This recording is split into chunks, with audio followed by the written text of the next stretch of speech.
Good afternoon. My name is Avdhoot Arvind Dhaygude. मी second इयरचा student आहे. MEHS समर इंटर्नशिप प्रोग्राम 2025 ह्याद्वारे आम्ही श्री आयुर्वेद अँड पंचकर्म हॉस्पिटल इथे आलेलो होतो. 19-20 तारखेपासून हा प्रोग्राम सुरू झालेला होता. तर ह्यामध्ये माझा गोल होता की आयुष मेडिक्लेम अँड NABH, तर त्याच्या सगळ्या प्रोसिजर, त्याचं डॉक्युमेंट अपलोडेशन, त्याच्या काय क्वेरीज येतात, काय ह्याच्याबद्दल सगळी माहिती भेटली. त्याचबरोबर पंचकर्माचं ह्याच्या पण बऱ्याच गोष्टी माहीत झाल्या. ह्याच्या अगोदर फक्त थेरॉटिकल वाचलेलं होतं, जे की आता प्रॅक्टिकली करून पाहिलं.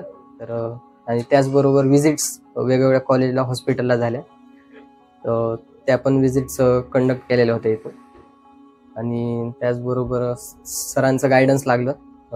तसेच इथलं मेंटर, स्टाफ वगैरे जेवढे पण होते खूप सपोर्टिव्ह होते. ह्यांचं पण गायडन्स भेटला आम्हाला. आणि एकंदरीत हा सर्व प्रवास खूप छान होता. म्हणजे खूप काही शिकून जातोय आम्ही इथून. थँक्यू.